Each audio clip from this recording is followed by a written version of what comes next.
Compass Mining is your trusted partner in Bitcoin mining. Whether you're investing in one machine or thousands, our customizable solutions are tailored to meet your needs. We are your experts in Bitcoin mining, offering a platform where individuals and businesses can purchase hardware, host machines, and access a range of ancillary Bitcoin mining services. We also specialize in large-scale site development and data center operations. Discover more at compassmining.io and see how we can power your success today. Hey miners, welcome back to the channel McNallie Money, the official home of power mining analysis. Another day of volatility in the Bitcoin mining sector. Bitcoin price itself is holding up quite nicely, but the miners are struggling to find their footing. That's really caused Anthony and I to ask ourselves the question, what's up with the Bitcoin miners? And that's the topic we're going to be discussing in today's video. Before we get into it, you know the deal. Take a second, smash the like button. Huge for the channel. Anthony loves it. If you're not already subscribed, McNallie Money, feel free to join and let us know in the comment section below how you're currently feeling about your miner positions, if you're buying, holding, or selling, and your outlook for the remainder of 2025. Now, with that being said, let's get into today's video.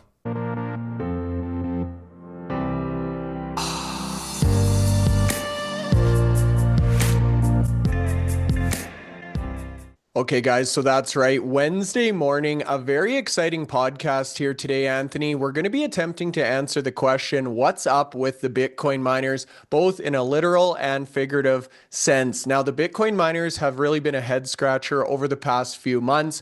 We've seen a lot of questions, comments, frustration with the share price performance, and that's really causing a lot of people to question the investment thesis itself. Now, in today's podcast, we're going to be taking a look at some of the core metrics or value drivers, talking about the change we've seen in these metrics over the last few months and where we think the ultimate share price may go for this sector. So Anthony, with that being said, Bitcoin hovering in that $104,000 range, Trump following through, officially freeing Ross Ulbricht last night as part of one of his day one commitments to the crypto community. Anthony, how are you feeling in regards to Bitcoin, crypto, the miners under the first few days of Trump's leadership? Yeah, I'm feeling good. He's already made some promises, even in them first couple of days. So I expect, as you know, that the weeks go by now, we'll see more and more updates coming from the office to say, you know, what next steps. There's so much positive news out there at the moment. It's just, you know, I'm looking for a story that could bring it all crashing down, but I can't find any.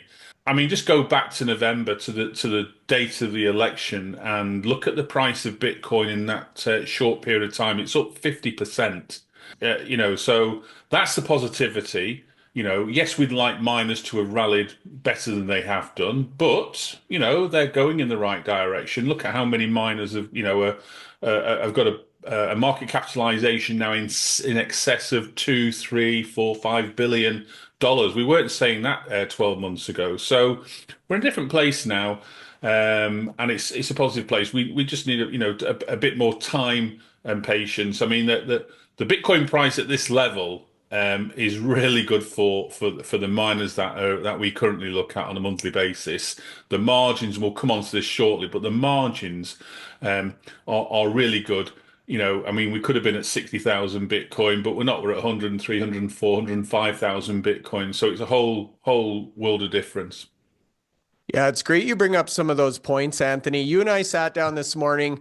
Although share prices are not going up as quickly as we would have hoped, there are a number of other metrics or minor valuation components that are going up. So we put together a list here, 6 sections or topics that we wanted to break down and discuss in today's video. And you're right in saying that Bitcoin price obviously is the first category here, has a big impact on both revenue generation and for miners that have a HODL strategy, the valuation of that HODL. This is a metric, as you just said, Anthony, that's up 50% since the election results, definitely moving in the right direction, providing a lot of strength to the mining community. Absolutely. And if you look at now the amount of miners that are starting to hodl feverishly every month, you know, got 3 or 4 miners now that are literally hodling everything they mine. And that wasn't happening 12 months ago. We sort of had about a half and a half. Half were selling, half were hodling. Now, I'm going to say it looks like, you know, effectively 85% of miners are starting to hodl a proportion. We've seen some new entrants to the hodling game. We've seen Bitdeer and Core Scientific really take off. And both of those companies have got, a decent amount of Bitcoin now in the last few months of hodling. So you can see the direction that they're looking at there. We spoke to Adam Sullivan, the CEO of Core Scientific, and Jeff Labarge from Bitdeer. Both of them were saying, now's the time that they're going to start putting some of their Bitcoin earnings into their treasury, because they believe, and like we do, that there's going to be price appreciation this year through this bull cycle. There are still a few miners out there that haven't hodled, and they'll equally put up their own argument and case for it.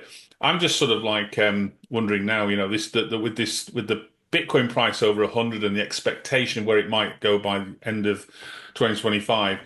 Is this a missed opportunity for some miners? IREN have been clear since the start. They were benefiting all the way through the Bitcoin bear market as they were selling everything as soon as they mined it, and they were able to benefit from that. Whereas other miners held on to their Bitcoin, then sold when it got to the bottom, and effectively lost, tens of, hundreds of thousands, and even millions of dollars on in terms of losses.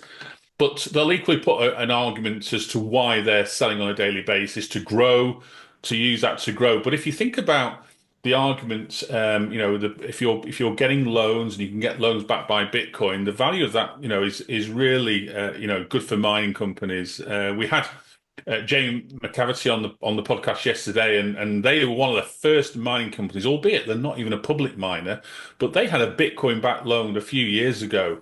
So they led the way, and it was really beneficial for them to do that, because as we've seen the price of Bitcoin appreciate, that's helped them through that period. So, traditional loans, paid in cash, but with the Bitcoin price rallying, we've talked about before, Bryce, how much was a house in Bitcoin worth 5 years ago, and in Bitcoin price today, it's a fraction of the Bitcoin value because of the nature of what Bitcoin does. I'm sort of like thinking now, some of these miners who are hodling are doing the right thing. Before it was a case of, I could see both arguments, but with the price as it is now, we've seen it rally 50% in the last 2 months, and who knows where it's going to go in 2025. I mean, we had the list of analysts' expectations, and it was going all the way up to, I think, $400,000 potentially. But the midpoint of all those expectations was in the sort of 200 to 250,000 by the end of 2025. So let's just see how good those estimates are when we get to that position. I mean, we know in 2021 Bitcoin was going to get to 100,000. Plan B, the infamous analyst from Holland, he was very clear with his stock to flow model. He thought he was going to break through the 100, and I believe you me, I believed it, and the 2 million followers he had believed it as well, but it didn't quite happen. But he's still out there. He's still showing his analysis, and he's showing the way that Bitcoin going, and he's optimistic for 2025. So let's wait and see. But I think the Bitcoin price has got a long way to go yet. No, great context there, Anthony, specifically in what we're seeing on the HODL side of things. Now, in terms of revenue, I pulled a screenshot from the Power Mining Analysis website. You actually break down the number of Bitcoin mined per day. We also actually have a HODL value there. So based on this increase we've seen since the election results, at a general level, or generally speaking, what kind of an impact does that have on daily revenue and HODL value quarter over quarter for these companies? Oh, I mean, we look at December's figures there. The Bitcoin price during December came at the end of December was 93,000. So even at today's price, and people are worried that it's been dropping, it's still 10, 11, 12,000 higher than the end of December. So January could be another good month for miners. Every Bitcoin price, 11, 12,000 more than it was the previous month. That's a significant amount of revenue. You've got the likes of CleanSpark, mining close to 700. IREN are going to be not too far behind that, probably closer to 600 when they've got the full 31 exahash operating on a daily basis. You've got Riot also over 31 exahash, Marathon over 50 exahash. There's going to be some big numbers. And I've even got a table that shows you what the revenues are going to be, or likely to be, for the months in 2025. Yeah, I'm looking forward to bringing that table up next. So, the second point we have on our miner valuation checklist after Bitcoin price, which obviously has gone up, daily revenue we just talked about, and the value of these HODLs is hash price. So, this one is very interconnected with the price of Bitcoin. Obviously, hash price impacts profitability and margins of the miners. And you've actually, as part of that article for Compass, it just went out today. So, I would encourage you guys to go take a look. But you look at some of these projections for the miners, Anthony, taking into account current market conditions, and that's where we're getting some of those projected revenue and margin numbers from. Yeah. So the article's out today, and really the article was about, if you think about what we've been talking about for the last 18 months, it's about miners preparing for that halving occurrence last year, getting the most efficient fleet that they can, trying to find the cheapest power. So I've gone through and taken out the latest data from all the earnings updates, presentations that these companies have, and looking at really a gross mining margin. Now, the most mining margin will be the total revenues achievable, which is quite straightforward. If you know the hash rate, you know the global hash rate, you know every day 450 Bitcoin are mined, you can allocate a percentage of each company's hash rate and turn that into Bitcoin, turn that into revenue at the current Bitcoin price. I'm using the current Bitcoin price, the current global hash rate. I'm also using mining pool fees as well, but I put it at 2% for every miner, with the exception of Marathon, because they've got their own mining pool, so they won't incur a fee for that. I then get to a gross profit for the day, a gross profit for a 30-day month, and then I've got a gross mining margin. This will tell you which of the companies have prepared better than their peer groups. So taking that as a whole there, and looking at the calculations, you've got based on today's price, Bitcoin price, you've got IREN, who are able to achieve a 79% margin at the moment. Now that shouldn't come as too much of a shock because they have put out a lot of releases about their price to mine a Bitcoin, which they're saying is about $29,000. That's the total cost. They do put their energy cost on literally every monthly update. They've also put other updates out in recent weeks to talk about hash rate growth. One came out yesterday. They're going to 57 exahash next month.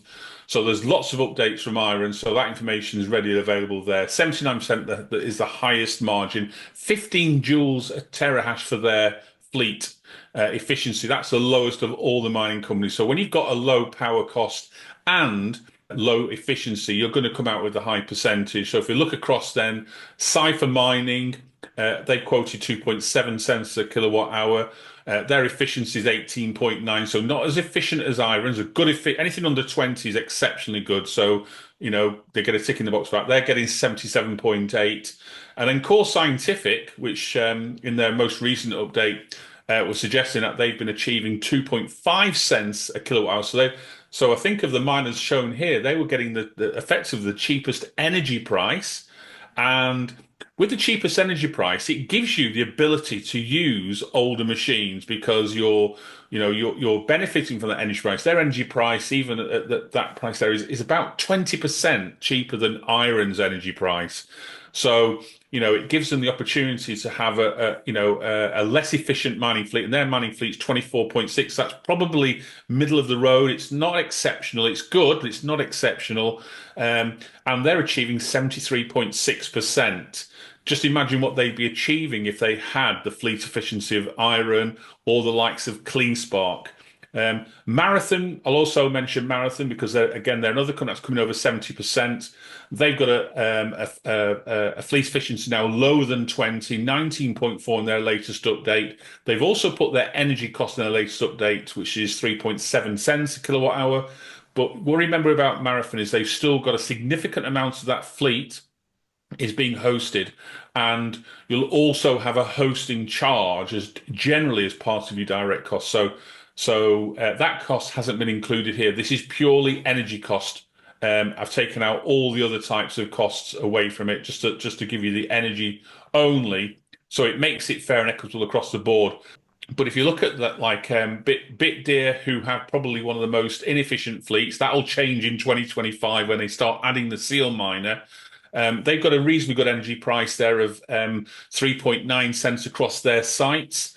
And they're attracting 48% mining margin, but that will drastically improve as they start adding the Seal Miner A2 to their fleet, which has got a significantly higher efficiency rate than they currently have there. So that'll start coming down very much so. Even in January, as they start adding these extra, I think it's 2 or 3 exahash that they've got in transition to be added, that'll start coming down, give that margin an increase. Once we have that data, this information we're going to put on the website, we're going to link it so it's live, and people can then see this data as you know, as and when they want to go to the website, check the margins there. We'll keep it as up to date as the mining companies give out their updates.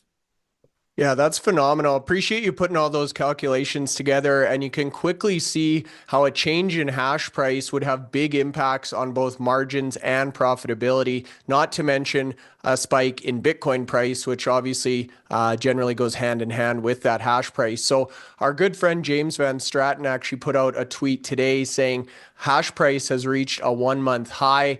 Don't expect the Bitcoin bull run to end anytime soon. We also went over to the hash rate index website, and you can clearly see since that November 5th date, we're up about 50% in terms of hash price. Anthony, what will that do to the margins, to the profitability that you just talked about on that table?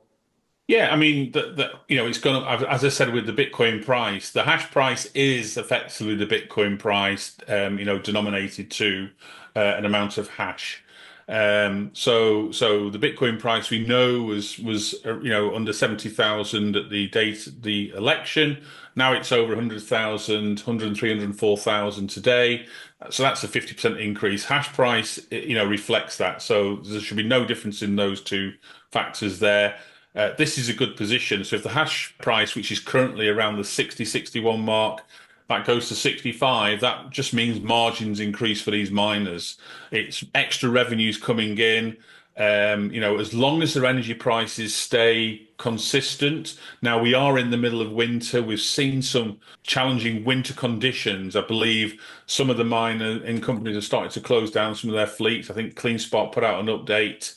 They've had to close down the fleet there. There's even been, unfortunately, there's been a loss of life in some of these locations where the weather's been really bad.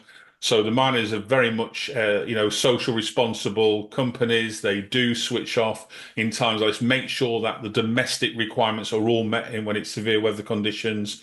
So things like curtailment, energy prices, if people are on a market price, and we spoke to many miners who are using market prices, especially in Texas where they're cheap, if the energy price rises and their prices change every 20 minutes, then that's going to impact their ability to get that margin as well. But in the sort of like, the steady state months during the year where they're able to, utilize the energy as much as they want, then margins are certainly achievable. So there are a number of factors that can affect it, and it's worth mentioning there. Most definitely. Now, the third point on our checklist here in terms of miner value creation is a nice segue from your last point, actually. We talk about fleet, infrastructure, pipeline value. We just had Soluna, John Belizaire, CEO, on yesterday. He said of their entire company, he feels like their pipeline or power pipeline is the most valuable component. So another thing that's gone up since the election results, Anthony, is not only the efficiency of these fleets, the value of the units on a per unit basis, but the overall value of Bitcoin mining equipment, of the infrastructure, the power infrastructure we've started hearing about. Obviously, Trump's new Stargate plan to invest $500 billion into AI infrastructure. That's going to have a big impact on the supply chain, on the ability to source and pricing for a lot of this stuff. And of course, the power pipeline, which we've talked about extensively on the channel, the land, the access to power, the PPAs. So all three of these, Anthony, are moving in the right direction. All the values are going up. What can you tell us about the components of fleet, infrastructure, and pipeline since the election? Yeah, there's been a scurry from the miners, and more than the last 12 months to start looking at potential infrastructure sites. More so now with the move to HPC. we weren't hearing the same stories regarding Bitcoin mining. I mean, Riot Platforms have, potentially the two largest Bitcoin mining sites in the world. They have the Rockdale facility, which is 700 megawatts, and then they have the Corsicana site, which will be a 1 gigawatt site. And we had Jason on the podcast, nearly a year ago, and he was saying, these sites, we'll never see the size of these sites. But now, we are still seeing mining companies come out. I mean, you've got IREN, who've got a couple of sites that they haven't developed yet. So IREN Sweetwater sites at 1.4 gigawatts. And they've also got a second parcel of land, I think, with potentially another 1 gigawatts there. But the majority of these miners, when they put out their monthly updates, they talk about this pipeline of power.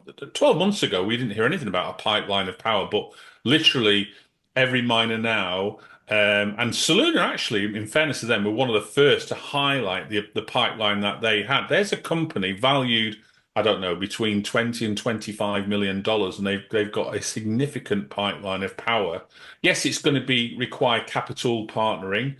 And they're going out doing that on a piece by piece basis like that, and that's going to be very valuable to them. And if in the need in the future, it gives them a lot of options what they want to do with that land that's potentially developed with power to an operator. They may not have to go and spend extra capital. They may want to actually sell that land in a sort of like with development rights to it, and really turn some money around to fund further projects. Yeah, now I wanted to follow up on that because we just saw the big announcement last night in terms of this Stargate project. Again, $500 billion with the likes of Oracle, SoftBank, OpenAI. What do you think this will do to the value of this land and these data centers, Anthony? We have a few other charts here talking about data center market size growth from 2023 to 2034. You can see on a global scale, expected to get up to 364 billion.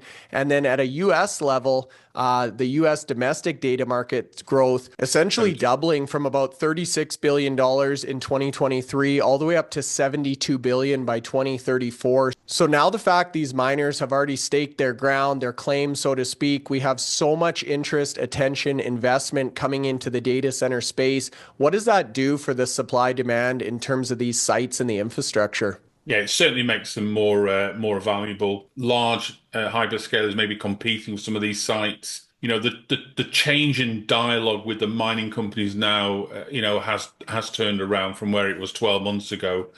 We had very few miners, at the start of 2024 talking about, large HPC.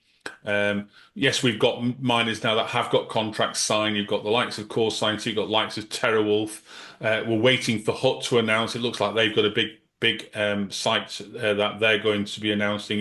It's been released by the local press from where the site's located, so they've come out and mentioned it, but HUT haven't released anything officially yet, so wait for that to be announced. That update from Riot yesterday, very interesting. They've got 600 megawatts at Corsicana. 6 months ago, Jason wouldn't let you ask a question in the room about HPC. He was adamant about the company wanting to be the best Bitcoin miner, and having, spent a day at the site there, you can understand it's a fantastic facility, Corsicana, and fit for purpose. Bitcoin mining, it's not close to residences, so and also, it's bringing a lot of jobs to the area.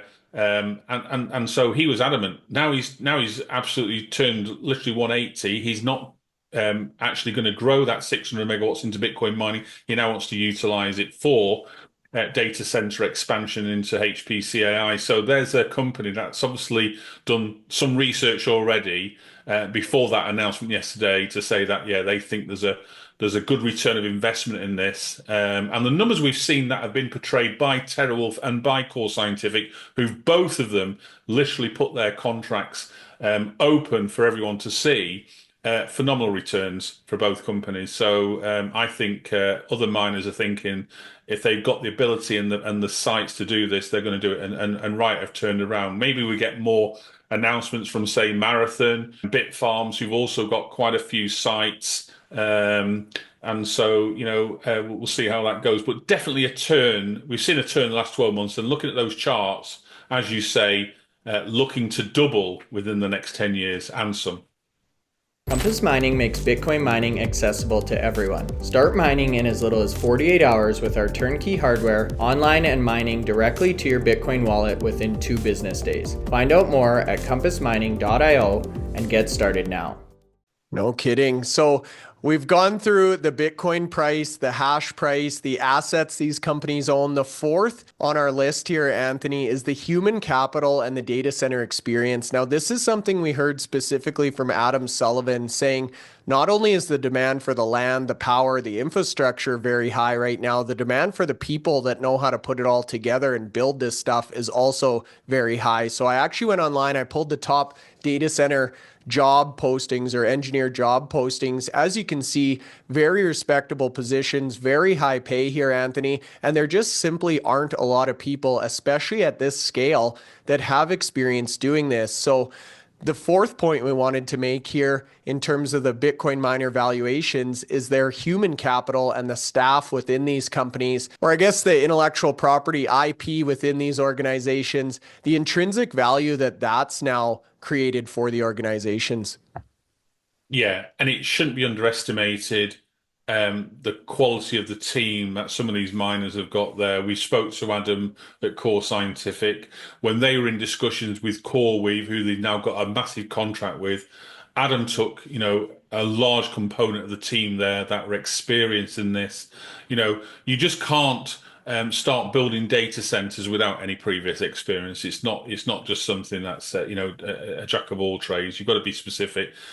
Core Scientific built data centers before they got into Bitcoin mining. So this is their previous role. They were building data centers for CoreWeave when CoreWeave were mining Ethereum with GPUs in those days. That relationship's been going on for 4 or 5 years already. So it's not something new. It wasn't something that came out of nothing there. So that's why they were the first, to the T box, and also it's a big contract as well. So there's a lot of faith in CoreWeave. They've got that experience to fall back on.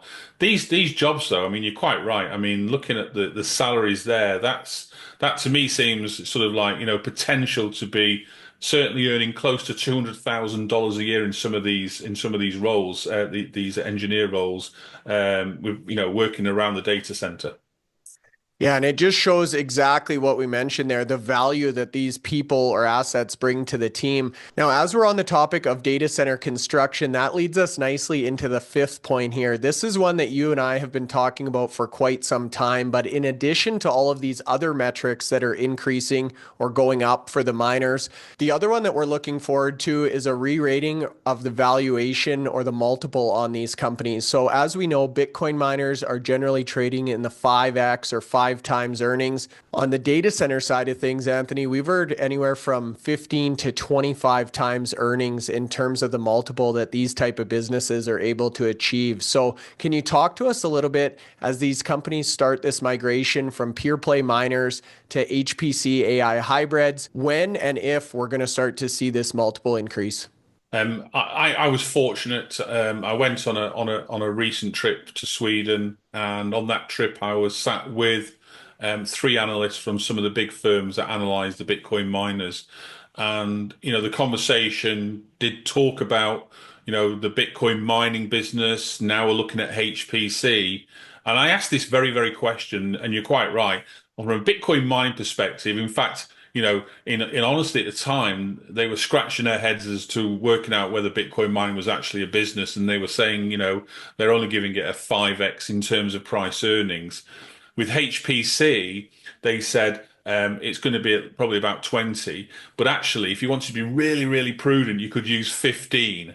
And that's a significant jump from Bitcoin mining. Now, bear in mind, back when I was in Sweden, the Bitcoin price was probably hovering between 60 and 70,000, and now it's in a different place now. And remember what Sam Tabar said, it'd have to get to about 130,000 for Bitcoin mine to start eking some of the margins that he's able to achieve through HPC. But we're quoting here, 25 to 30x. Well, in the tech sector, that has been done there. Look at the price earnings ratio for some of the, for the Apples and the Microsoft and the Amazons of this world. And I'm more than sure that their valuations are significantly higher than sort of 15. But even if you use 15, and we've used this as an example for Core Scientific, and they're going to be achieving $550 million of profit based on what they've currently got in the contract, and that's going to increase with this extra 130 megawatts that they want to utilize for another customer, or even potentially maybe another increase with the current client. That would take again that profit figure there to maybe closer to $700 million a year. If you're using 15, that's giving you a valuation of 10.5 billion just on the HPC, and this company has got 400 megawatts aligned to Bitcoin mining, with a mining fleet that are delivering, potentially over 70% margins at the moment, which is going to increase this year when they receive their block chips, which are higher efficiency than their current fleet. So they're going to replace, I think, 15 exahash of the fleet. That's the plan at the moment, and so they're going to have a really efficient Bitcoin mining fleet. That's going to be delivering significant margins, significant profits, and an amazing HPC business, which is at the moment in a class of its own.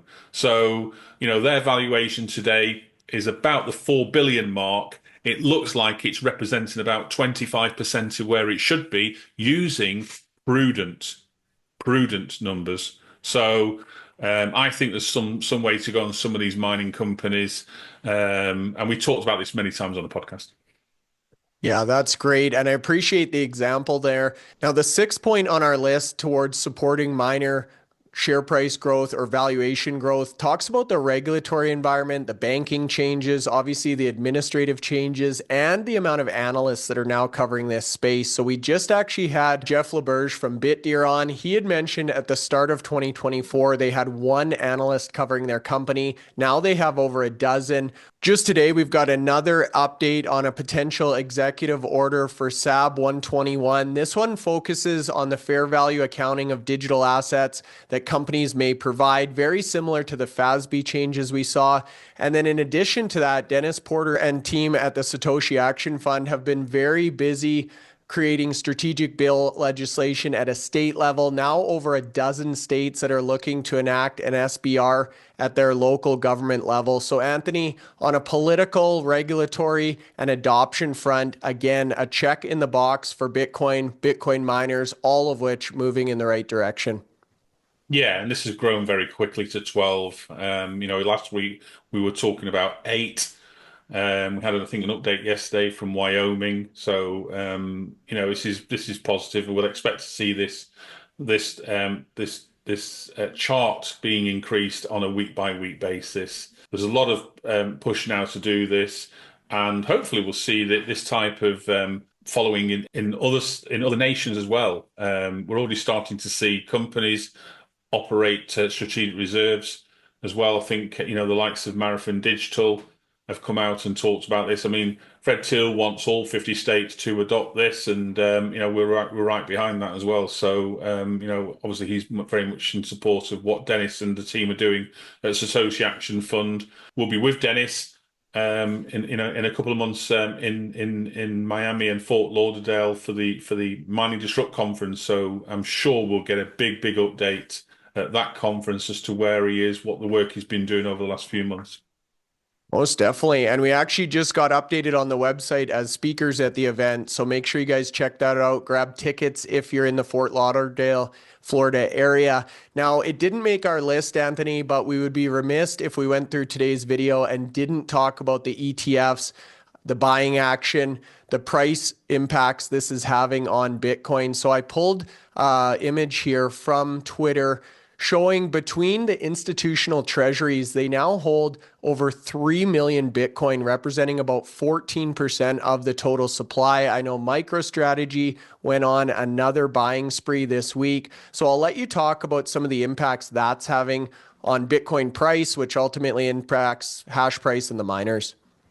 Yeah, I mean, what are we today? We're only, literally 21 days through the month of January completed, and we're already 3.7 billion net inflows in that period into the ETFs this year alone. It's just phenomenal. Yesterday, $802 million of Bitcoin inflowed into the ETFs. On top of that, MicroStrategy and Michael Saylor's pretty much literally getting an update out on a weekly basis now. They've gone and acquired another 11,000 Bitcoin. They went out and bought 1.1 billion. So they thought ETFs have come out with their update. They've gone out and bought more Bitcoin. So, in total, $2 billion of Bitcoin flowed into the ETFs and MicroStrategy just in one day yesterday. And, if we talk about the amount of Bitcoin mined on a daily basis, it's probably, with the Bitcoin prices at the moment, probably close to maybe $50 million a day. Yesterday's inflows for those, that's effectively 40 times the daily production of Bitcoin. It is not sustainable. MicroStrategy and like you say quite clearly now, and the ETFs have got such a large proportion now. The Bitcoin, well over 5%, held by just the largest ETF and MicroStrategy together. It's becoming relentless. So that's when I say 5%, that's 5% of every Bitcoin that's ever going to be mined, not 5% of the current Bitcoin. I mean, we've already mined probably close to 95% of every Bitcoin's been mined. I think we're down to just over the last million Bitcoin to go. And those two organizations have acquired, well over 450,000 Bitcoin apiece. So significant moves into that, and it's just been relentless. There are some days when it's sold, but the inflows far outweigh the outflows, as we've seen just in the first 3 weeks of January. We most definitely have. So in closing here, you guys, to answer the question, what's up with Bitcoin? The price of Bitcoin is up, the revenue, the HODL value, the hash price, the margins, the profitability, the value of the fleet, the infrastructure, their power pipeline, the value of their human capital, their data center experience, their valuation multiples are moving in the right direction, and of course, favorable or bullish factors on the regulatory, banking, and analyst fronts. The only thing that isn't up, or at least up as quickly as we would like, is the share price. So Anthony, as a fundamental investor, someone who looks at these metrics day after day, I wanted to end the podcast by asking you, how are you feeling about the Bitcoin mining sector and your conviction on these stocks over the next few quarters? Yeah, so the last quarter or so, I've been effectively buying. I think it's been a buying opportunity for some of the stronger miners out there. The price doesn't seem to reflect the way that Bitcoin price has increased.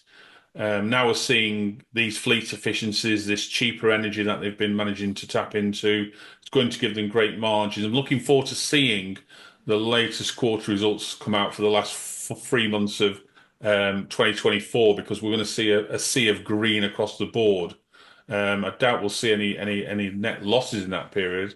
We only saw one net income during the previous quarter, which ended September the 30th, and that was hooked. And so, I'm expecting that to be reversed. I think we'll see a big sea of green, especially the companies that have got Bitcoin on the balance sheet. They're going to have significant gains. You're going to wonder how big some of these these net incomes, these net profits are going to be. But a lot of it will be unrealized gain because of that HODL.